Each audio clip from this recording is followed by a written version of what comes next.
Sempre acreditei no poder do conhecimento e da informação e como eles podem mudar a vida das pessoas. E tratando-se do universo empreendedor, para mim, uma das melhores formas de apoiar e impulsionar negócios é aprendendo com quem tem muito a ensinar. Como sou uma grande apaixonada por ouvir boas histórias, fiquei imaginando quantas valiosas narrativas não devem existir neste mundão para serem compartilhadas. E é por isso que surge o Capital Econômico em Foco, um jeito dinâmico de comunicar as principais histórias, movimentações e transformações que acontecem no mundo dos negócios. Com informações de alto valor agregado, semanalmente, eu, Kelly Couto, trago de forma leve e descontraída convidados especiais para compartilhar, conectar e inspirar através de seus erros e acertos, fracassos e sucessos. Estou sempre em busca de ideias e inovações para ajudar a você a escrever um novo capítulo na sua jornada empreendedora. Venha comigo, porque o programa Capital Econômico em Foco só está começando. Olá, estamos começando mais um programa. Sejam muito bem-vindos aqui no Capital Econômico em Foco, que começa com uma pergunta. Você sabe quais são os passos que você precisa dar para apostar no mercado de franquias? Sabe quais são os planejamentos necessários, o que precisa entender? O meu convidado desta semana é Julian Tonioli. Ele é consultor na Aldas Consultoria e também é mentor. E ele traz um panorama sobre planejamento para quem deseja apostar no mercado de franquias. Temos muitos esclarecimentos importantes para quem deseja ampliar investimentos ou para quem simplesmente quer começar. Então fica aqui comigo que o programa Capital Econômico em Foco está apenas começando.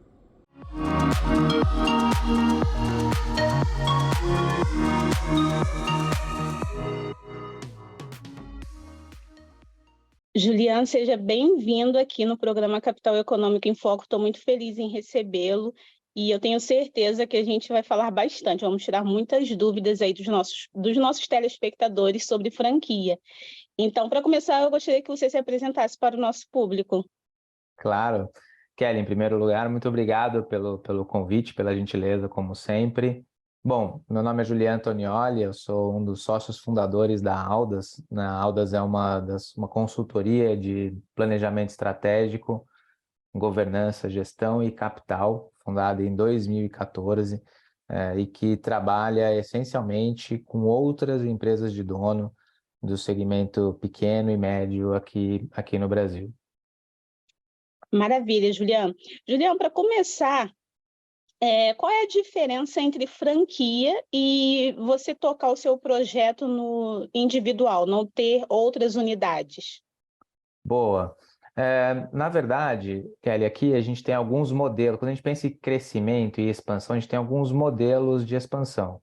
E o modelo de franquia é um dos modelos utilizados nesse cenário. Então, você pode expandir através de operações próprias, como você citou, ou expandir via franquias. A diferença do modelo de franquias é que nesse modelo você transfere a operação dessas unidades, né, para um sócio, para um franqueado, que ele tem responsabilidade por operar esse tipo de operação e a contrapartida é que ele precisa remunerar a franqueadora que criou métodos, né, de trabalho, processos, métodos, marca, faz a gestão da marca em nome dele. Então, na prática, é um modelo de expansão que permite a pessoas com menos experiência, eventualmente, em empreendedorismo, a se apoiar na capacidade de um franqueador que já desenvolveu todos os processos voltados à gestão daquela marca, desenvolveu todos os produtos e todos os processos necessários à operação. Então, é uma combinação, vamos chamar assim, de um modelo onde de um lado você tem aporte intelectual e de outro você tem o aporte da capacidade operacional. Uma outra diferença básica do modelo de franquia para a expansão é que o capital necessário à expansão dessas unidades acaba sendo do próprio franqueado, né? Então, enquanto o franqueador ele investe na rede como um todo, do ponto de vista de marca, posicionamento, marketing, geração de demanda, desenvolvimento de produtos, o franqueado é responsável daí pelo capital necessário para a expansão daquela operação específica, né? Para a montagem da loja ou para a montagem daquela operação. Então, também é um modelo que acaba sendo mais indicado quando você precisa de muito capital para expansão e não necessariamente esse capital é disponível por parte do franqueador. Certo. Julião, o que eu preciso entender sobre franquia para poder começar? Primeira coisa que você precisa entender sobre franquia é as regras básicas de uma franquia, né? Toda franquia ela é regida por algumas regras básicas que estão tipicamente em um documento chamado de certificado de oferta, né? Ou circular de oferta. Esse documento ele define quais vão ser as regras de relacionamento entre o franqueador e o franqueado, ou seja, os papéis e responsabilidades de cada um, né? Outra coisa que você precisa entender é, obviamente, avaliar aquele negócio como um todo. Quanto que aquele negócio tem margens relevantes, que tipo de retorno que ele pode te trazer, qual a necessidade de capital que você vai ter para que você possa começar a operação e depois sustentar essa operação enquanto ela crescer para se tornar sustentável, né? Falar eventualmente com outros franqueados daquela rede para entender como que o franqueador se posiciona. Então, existem uma série de estudos, né, a serem feitos, mas o mais importante é se entender as regras básicas de convívio entre franqueado e franqueador, que estão lá na circular de oferta, e entender a dinâmica que a gente chama econômica da operação dessa franquia.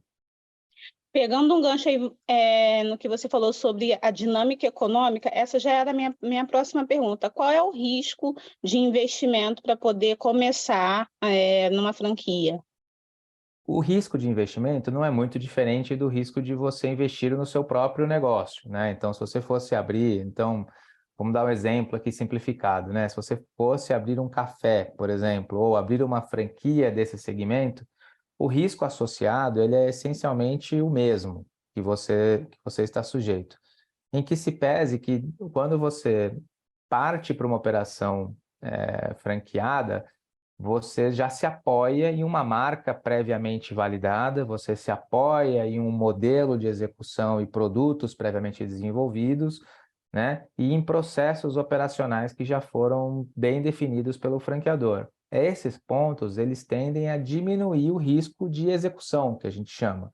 Mas no final do dia, o risco a que você está exposto do negócio ter sucesso ou ter fracasso, eventualmente, eles são essencialmente os mesmos. A grande diferença é que, ao se apoiar nesse trabalho previamente feito pelo franqueador, para uma pessoa com menos experiência empreendedora, isso pode mitigar e evitar alguma das armadilhas clássicas que o empreendedor pode viver quando ele decide começar um negócio. Legal, Juliana. Uma outra dúvida também que costuma muito a surgir. O empreendedor, a gente tem uma classificação. Às vezes tem um empreendedor que tem um pequeno investimento. Uhum. Às vezes tem um empreendedor que já tem um aporte, né, médio ou grande também. Tratando-se de franquia, como fazer essa gestão para pensar na melhor solução de franquia? Como que funciona isso na prática? Na prática é o seguinte, do ponto de vista financeiro, tem dois grandes investimentos associados a iniciar uma operação franqueada. O primeiro investimento é o que a gente chama da taxa de franquia, né? Então dependendo do negócio que você escolhe, esse negócio ele pode ter uma taxa de franquia maior ou menor, né? E o segundo bloco de investimento é o investimento associado à implementação daquela operação, né? Então, a construção da loja, a decoração da loja ou a construção do quiosque. Então, depende um pouco da linha de franquia que você vai utilizar, do porte dessa franquia, né? E o terceiro grupo de dinheiro necessário para isso é o que a gente chama de dinheiro para capital de giro. Por quê? Porque no começo de uma operação, você tem uma curva de crescimento e você provavelmente não vai ter resultado positivo desde o primeiro mês. Então, é muito importante que o franqueado ele se planeje para que ele tenha capital ao longo de um determinado tempo para permitir que ele, na pessoa física, utilize esse capital para que ele consiga ter um padrão de vida adequado e também suporte o negócio enquanto o negócio está nessa curva de crescimento até que o próprio negócio se sustente, né? Então, quando o franqueado vai avaliar uma oportunidade de negócio, uma possível franquia, ele tem que sempre avaliar a disponibilidade de capital dele, considerando essas três grandes coisas. Primeiro, o investimento que ele vai fazer na taxa de franquia, e tem franquias de diversos tipos, de tamanhos, então não há uma limitação, eu preciso ter um capital mínimo de X para começar uma franquia, né? Você tem franquias com diversos posicionamentos de necessidade de capital. Ele precisa avaliar qual que é o investimento que ele vai fazer na operação em si. Então, de novo, franquias com modelos diferentes de operação, franquias baseadas em grandes lojas, em grandes operações. Então, um exemplo clássico, né? O McDonald's talvez seja uma franquia com a maior mobilização de capital, porque é uma operação grande, né? Ou franquias mais simples, menores, um quiosque, né? Então, por exemplo, onde a mobilização de capital é menor. E o último aspecto que muitas vezes é relevado, mas é muito importante, é a disponibilidade de capital desse franqueado para que ele continue vivendo, né? Enquanto esse negócio não estiver sustentável e ele possa suportar essa curva de crescimento do negócio, essa curva de giro, até que o negócio esteja equilibrado por pernas próprias. Julian, maravilhoso você falar sobre a curva de crescimento, porque tem muitas apostas assim, é franquia, né? Eu vou fazer meu investimento e o retorno está vindo. Pronto, Exato. acabou. É bem legal você É tocar nesse assunto. garantido, né? É garantido. Vamos trazer de novo o exemplo clássico do McDonald's. Imagina, vou abrir um McDonald's, sei lá, semana que vem já estou tendo meu lucro. Exato. Esse é um ponto muito importante, Kelly, na análise do franqueado junto ao franqueador, né? E é por isso que é importante, primeiro, ele se apoiar no franqueador para ter a maior quantidade de dados possíveis, né? Sobre qual que é o perfil de crescimento típico das operações, baseado na região onde ele vai abrir, o que que é a expectativa, eventualmente, de resultado. E também é muito importante o franqueado aqui, ele fazer a pesquisa de mercado dele, visitando eventualmente operações parecidas, ou mesmo falando com outros franqueados daquela rede, para entender o que que aquelas pessoas perceberam do ponto de vista das curvas de crescimento, os padrões de resultado que eles esperam, para que ele possa se planejar para isso, né? E não tem problema você começar algum negócio que ele não vai ter resultado exatamente no dia zero. Isso é normal, inclusive. Se você fosse começar um negócio qualquer do zero, ele teria essa mesma característica. O importante aqui é você estar preparado para isso e não ser pego de surpresa, né? Porque daí, quando você é pego de surpresa, é que você tem um problema, porque ou você não tem o capital disponível, ou você estava contando com aquele capital para outra coisa, ou você eventualmente até se desmotiva com aquela operação, falando assim, eu comprei alguma coisa aqui que eu esperava que fosse muito diferente e já estou frustrado com o meu movimento, com a minha performance. Então, é muito importante esse trabalho de pesquisa prévio do franqueado e é muito importante também o suporte do franqueador ao franqueado para que ele tenha as informações adequadas para tomar decisão. E os melhores franqueadores são aquelas redes que provém todo esse tipo de suporte ao franqueado para que ele possa tomar a melhor decisão possível. Bacana. De novo, mas de novo, é legal você falar sobre isso, fazer essa pesquisa de campo, mostrar um pouco, né, da realidade da franquia, porque pode parecer que não, né? Não preciso fazer uma pesquisa de campo, a franquia ela já tem uma marca ali consolidada. Em tese é a mesma coisa que você abrir o seu próprio negócio, né? Nada muda, né? Nada muda, nada muda, é uma atividade muito importante, porque como todo negócio, no segmento de franquias, você também tem um índice que a gente chama de mortalidade das unidades franqueadas, né? Nem todas as unidades que são abertas em uma rede de franquias, elas dão certo, né? E muitas vezes elas não dão certo por temas alheios ao franqueado, porque eventualmente aquele ponto não era um ponto adequado, ou o mercado não se mostrou um mercado grande o suficiente para aquele produto, né? Ou ainda a concorrência naquele setor, ela acabou sendo muito mais forte do que se imaginava originalmente. Então, existem fatores externos que afetam a performance de uma unidade franqueada, assim como existem fatores internos, né? Ou seja, o franqueado eventualmente não conseguiu se desenvolver como um empreendedor, um gestor, né? Então, é muito importante essa pesquisa, é muito importante esse trabalho de análise de mercado, De novo, você foi perfeita na sua colocação. Não é diferente de você abrir o seu próprio negócio. A diferença aqui é que você está buscando mitigar alguns dos riscos em abrir seu próprio negócio, utilizando esse modelo de franquia, porque você se apoia na existência de marcas, produtos, processos de trabalho, força de mercado já desenvolvida por uma rede. De novo, como qualquer outro negócio, isso aqui é uma atividade que requer planejamento e acho que de maneira mais evidente ainda no segmento de franquias, existe uma característica aqui, que é muito importante, que é o seguinte: muitos franqueados optam por operar no modelo tributário, no regime tributário do Simples Nacional, aqui no Brasil, né? E esse é um modelo que impede que você seja sócio de mais de uma unidade, desde que essas unidades elas ultrapassem um faturamento determinado pela legislação tributária.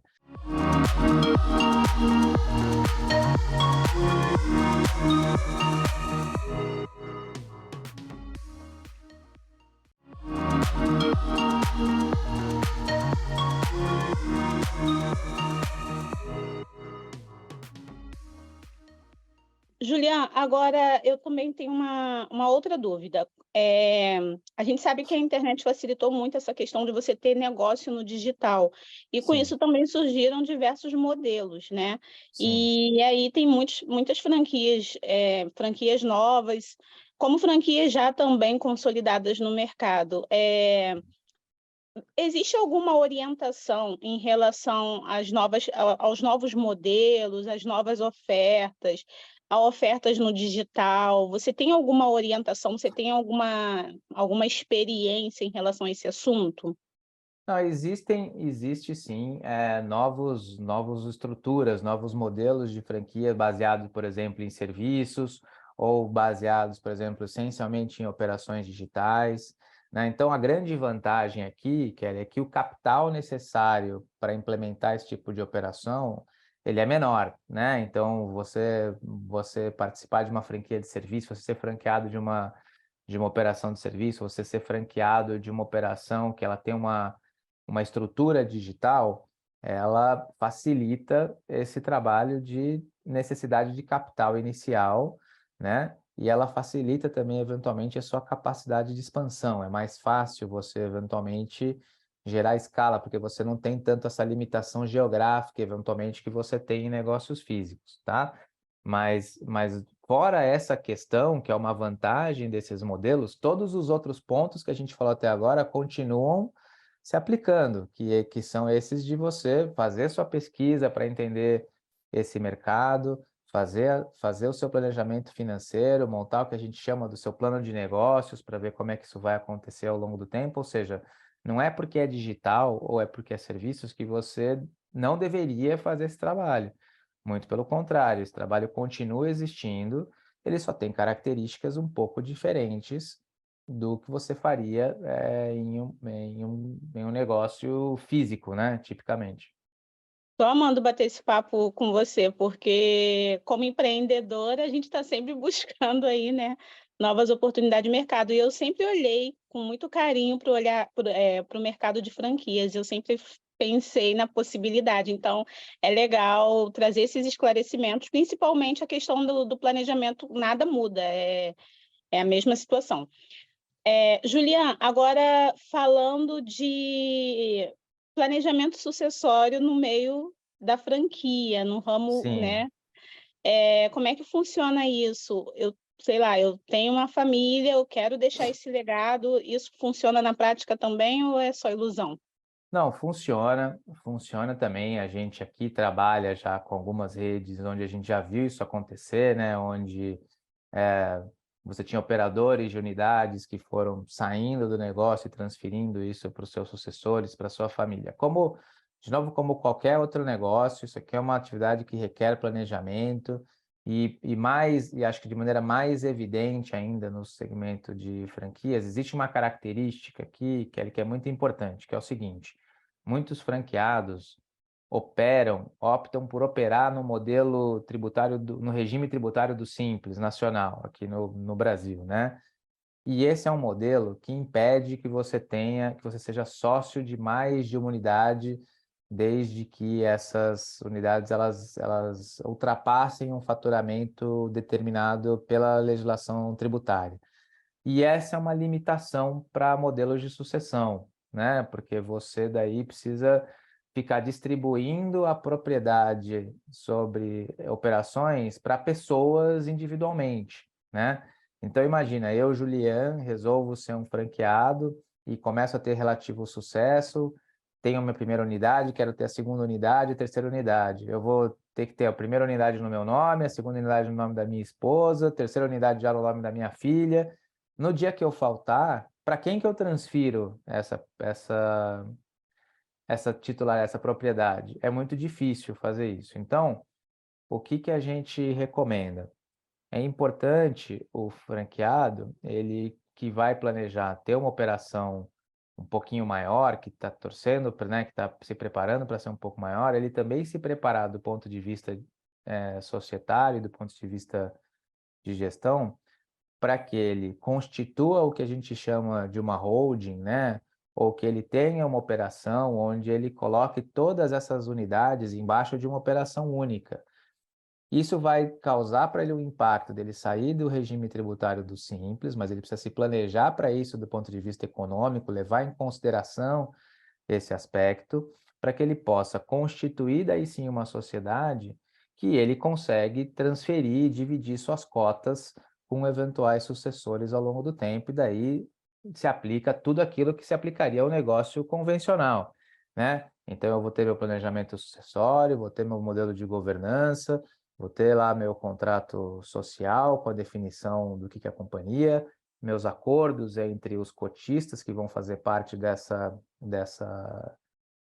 companhia, dessa holding. Então, todo o resto também se aplica ali. Mas é importante, especialmente no universo de franquias, a gente vê muito essa armadilha que a gente chama de você ter múltiplas operações ali no Simples e isso complicar tanto a gestão do negócio no primeiro momento, como complicar temas sucessórios.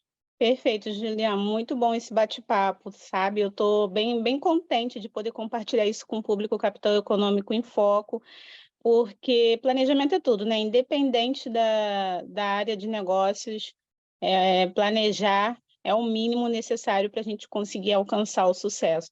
E eu fico muito grata pela sua participação aqui. Então, queria que você deixasse um recado e a gente está terminando o nosso episódio de hoje. E é claro, você sempre será bem-vindo aqui também para trazer esclarecimentos sobre franquias.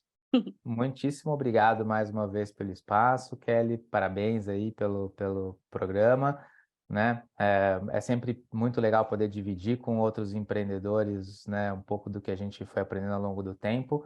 Eu acho que o recado que eu deixo aqui para todos é que, primeiro, empreender é uma jornada muito legal, né? É viciante. Aquelas pessoas que já começaram a empreender de alguma maneira, dificilmente saem dessa jornada, né? Mas dosem aí a excitação e a empolgação inicial com esse outro lado mais cético, analítico, de planejamento, para que você tenha certeza do movimento que você está fazendo. E a partir do momento que você decidir fazer esse movimento, ter certeza que vai ser bem sucedido, aproveite a jornada. A jornada vai ter altos e baixos, faz parte mesmo, é parte da jornada empreendedora, mas o importante é sempre aproveitar essa jornada, se cercar de gente boa, se capacitar cada vez mais e com isso, né, conseguir crescer e atingir todos os seus objetivos aí, profissionais e pessoais. Então, é isso aí, né, que o pessoal pule na piscina como a gente que já está empreendendo em outras iniciativas.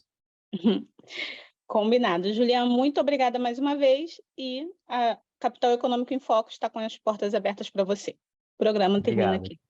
Obrigado, Kelly. Até mais. Chegamos ao fim de mais um episódio do programa Capital Econômico em Foco.